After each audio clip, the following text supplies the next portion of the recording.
Good morning, YouTubers. It's Leanne Mazaran on YouTube. Thank you for coming to my channel. Today's topic is spirituality in our life. And I chose this topic today because it's a beautiful sunrise here in Florida. Still in the Thanksgiving weekend. It's the day after Black Friday. Yesterday I did a post about Black Friday and about how much we consume and do you really need all that stuff. And today I want to talk to you about spirituality in your life. Whatever that means to you. Some of us are religious practitioners of various faiths. Some of us are atheists, don't believe in God. Some of us are agnostics, trying to decide if God exists. Others are Buddhists, celebrating the oneness of everything without a specific God at the forefront necessarily. Hindus have many, many gods. So there's lots of religions in our contemporary society. And I chose that topic today because this is the shirt I put on this morning. I don't know if you can see it. It says, Namaste in bed. And I picked that one because the word namaste is something that has become more and more popular in the American culture, especially among yoga practitioners. It's something that is typically said at the end of a yoga class. And it's performed as a slight bow with your hands pressed together near your heart. Fingers pointing up. So kind of like that near your heart. Like that. Together. But I have to hold the camera. Anyway, literally, nama means bow. As, namas, as means I, and te means you. Literally, I bow to you. More formally, it translates in a religious sense of, I honor the divine in you. And a lot of us in America may go to our yoga classes without even realizing or knowing what namaste really means when we say it. And that's because we're not really aware of the divine in anybody as we walk through this world. A lot of us say, namaste in bed. Which I thought was really funny, which is why I bought this shirt last year in Madison, Wisconsin when I was visiting. We just sort of walk through life, on autopilot, doing our routines, getting our cars, getting our groceries, buying our stuff, and taking very little time sometimes to really think about the meaning of life. What is our role? What is our higher purpose? What are we really doing here? What brings us joy? Which rules do we follow? Do we follow any rules? Do we make up our own rules? Do we have some synthesis of these many different competing rules?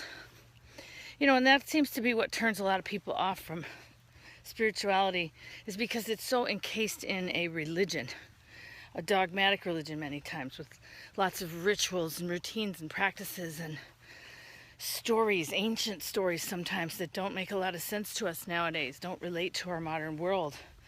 Religions exclude a lot of groups of people who are in many ways, very loving and very worthy, but who are breaking some rule. And so they can't be part of the whole of the body anymore. And this confuses a lot of us. It confuses many people, makes them turn their backs, makes them feel like they're being legislated to in terms of their religion. And particularly in this country, which is the land of the free and the home of the brave, it's kind of counterintuitive to, what we sort of believed is our birthright, which is to be free and be free to worship what we want to. But within our organized religions, there is not a lot of freedom, or there hasn't been. And as a result, many people left, or they don't really practice. I mean, they might show up now and then for high holidays or, holy days or whatever, certain rituals and feasts that are big, just like coming to vote every 4 years. You can say I voted and then not really care the rest of the year. And sometimes that's not a bad thing, because really, I'd like to think that we're more concerned with our spirituality on a personal level, that it has some kind of meaning in our daily lives, that we're talking to spirit or source energy or God or however, it manifests for you in your life. But the important point that I'm trying to make here is asking yourself, do you have any form of spirituality in your life? Do you have anything other than yourself to live for? Or maybe anything other than your kids or your paycheck or your poodle? I'm not saying do you have a cause. I'm not saying are you a martyr? Are you selfless? Are you Mother Teresa? I'm Martin Luther King. I'm not saying go out and start a revolution. That's not what I mean. I just mean, does your life have a sense of joy and purpose to it? Have you found your higher purpose? Is there something beyond yourself that you're doing to enrich this world, this life experience, this physical manifestation of our spiritual beings? The way I look at it, and this is just my personal view, but we are all divine in our own way when we came here on earth. And many of us get really twisted around while we're here, really twisted around to where we can't find our center, and the center doesn't hold, and we explode or we splatter all over the wall. We just throwing stuff up in the air and seeing what sticks. And there's no purpose. There's not a consciousness of love. And to me, my higher purpose, my spirit, my soul, I guess, wants to love. It's most comfortable in a sense of love. It's ready and willing to offer and give love where it can. So many times this gets mistranslated into, well, love is only right if it's inside of these rules. Love, if you really mean it for the world, is, a life of selflessness and becoming a monk. And I think those are real extremes to this point of view that I'm trying to propose here.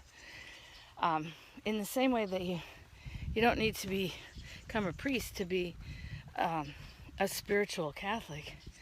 If you don't have the light inside your life and you're just speaking words and going through rituals and bowing and saying amen and putting money in the collection plate every week or every year or whenever you go, if you go, that's kind of missing some of the meaning of it.